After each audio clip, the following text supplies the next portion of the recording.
The stars shone dimly over the ruins of Earth, their once brilliant light muted by the thick cloud of debris that orbited the broken planet.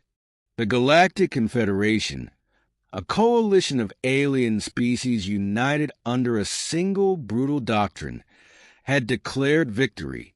Humanity was no more, they claimed.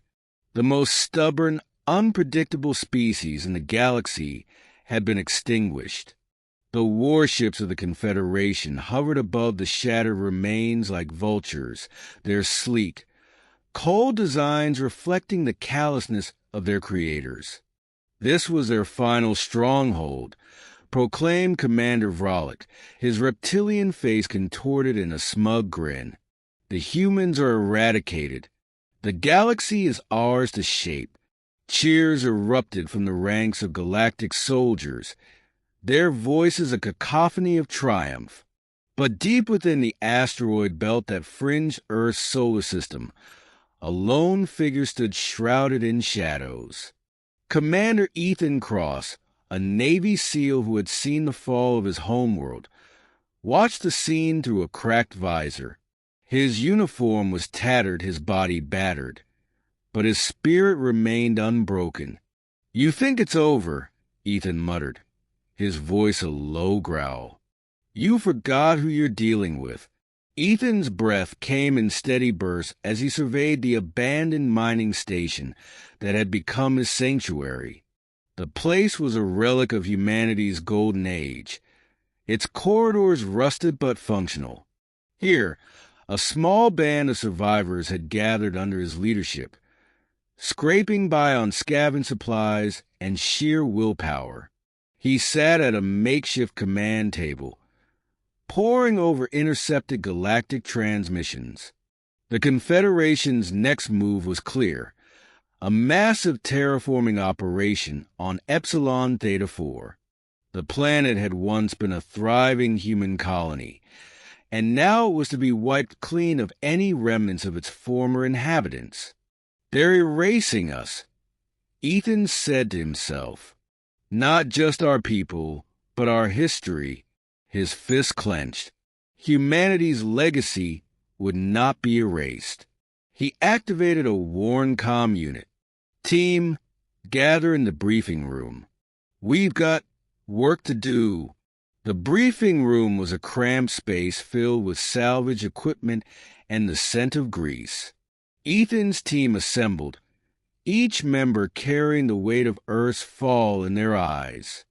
Sergeant Marcus Kane leaned against the wall, his cybernetic arm glinting under the dim lights. "Another suicide mission, boss?" he asked with a smirk. "You'd be disappointed if it wasn't," Ethan replied. Beside him stood Private Liam Torres, a wiry young sharpshooter whose steady hands belied his fiery temper. "Just tell me where to aim," Liam said, his voice tinged with defiance. Dr. Alan Riker, a scientist with graying hair and a perpetually furrowed brow, adjusted his glasses. "We'll need to be precise. Galactic tech isn't something you can brute force." Ethan stepped forward. "We're hitting their terraforming project on Epsilon Theta 4. This isn't just about revenge. It's about sending a message. Humanity isn't done yet."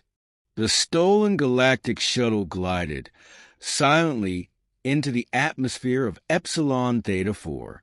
Ethan's team had equipped it with jamming technology to avoid detection, but they knew stealth wouldn't last long.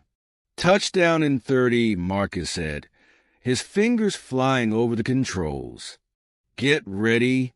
The shuttle landed in a barren stretch of desert, its occupants disembarking quickly.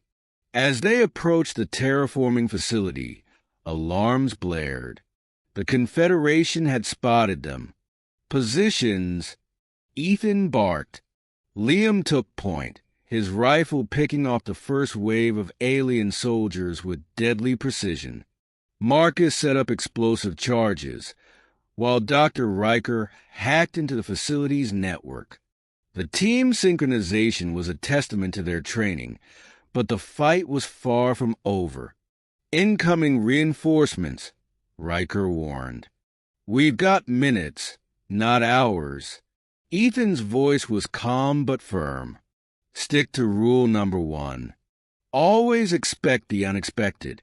Aboard the galactic flagship orbiting Epsilon Theta 4, Commander Vralik watched the assault unfold on a holographic display. His expression shifted from amusement to annoyance. "Humans," he hissed. "Like cockroaches, they cling to life where none should exist." "Commander," an officer said, "should we deploy additional troops?" Vralik shook his head. "No, let them struggle. They cannot comprehend the scale of our plans." As the flagship loomed above, the doomsday weapon, a device capable of erasing entire star systems, hummed ominously. Humanity's final extinction was just a button press away.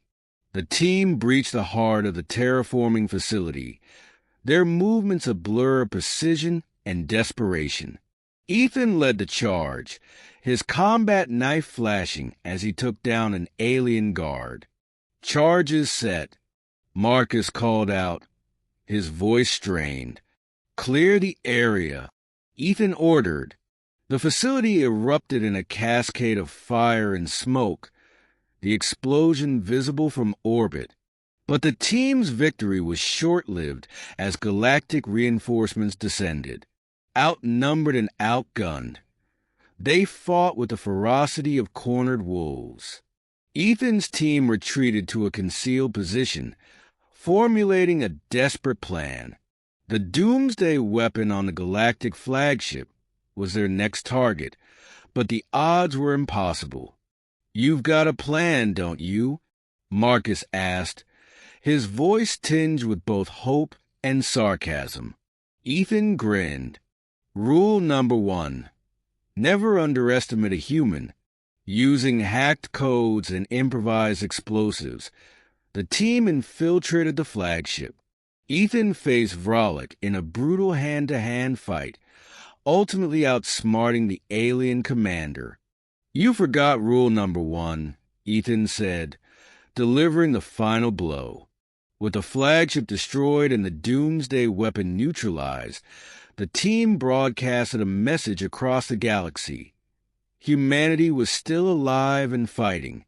Their words inspired oppressed species, igniting the first sparks of rebellion against the Confederation. Ethan stood on the bridge of their stolen galactic cruiser, staring at the stars. The fight was far from over, but for the first time in years, there was hope. "We're not just fighting for humanity," he said. "We're fighting for anyone who dares to dream of freedom." As the ship's engines roared to life, Ethan and his team set a course for their next mission, the stars shining brighter than ever before.